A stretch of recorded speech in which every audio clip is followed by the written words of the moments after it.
ರಾಮುಲು ರೆಡ್ಡಿ ಕದನಕ್ಕೆ ಸಂಬಂಧಪಟ್ಟಂತೆ ಹೊಸ ವರಸೆ ಶುರುವಾಗಿದೆ. ಇಲ್ಲಿ ರಾಮುಲು ರಾಜಕೀಯ ನಡೆಯಲ್ಲಿಯೂ ಕೂಡ Reddy game plan ಮಾಡಿದ್ದಾರಾ?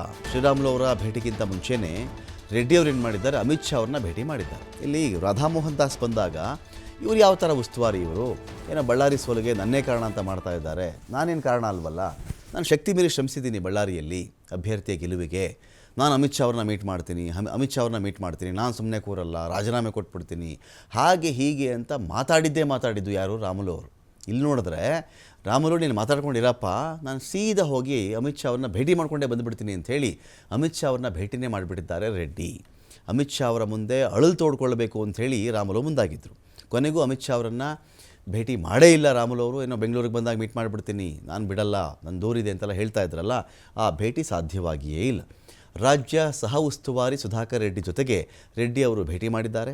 Sandur by ಎಲೆಕ್ಷನ್ನಲ್ಲಿ BJP ಸೋಲಿನ ಮನವರಿಕೆ ಮಾಡಿಕೊಡ್ತಕ್ಕಂಥ ಪ್ರಯತ್ನ ಅದು. ಕೇಂದ್ರ ನಾಯಕರ ಭೇಟಿಯಲ್ಲಿಯೂ ಕೂಡ ಜನಾರ್ದನ್ ರೆಡ್ಡಿ ಒಂದು ಕಡೆ ಗೇಮ್ ಪ್ಲಾನನ್ನು ಮಾಡಿದ್ದಾರೆ. ಇಲ್ಲಿ ಸ್ವಪಕ್ಷದವರಿಂದಾನೇ ಸಂಡೂರಿನಲ್ಲಿದ್ದಾಗ ಇದು ಎಫೆಕ್ಟ್ ಆಗಿದೆ. ಇದ್ರ ಬಗ್ಗೆ ರೆಡ್ಡಿ ಚರ್ಚೆ ಮಾಡಿದ್ದಾರೆ.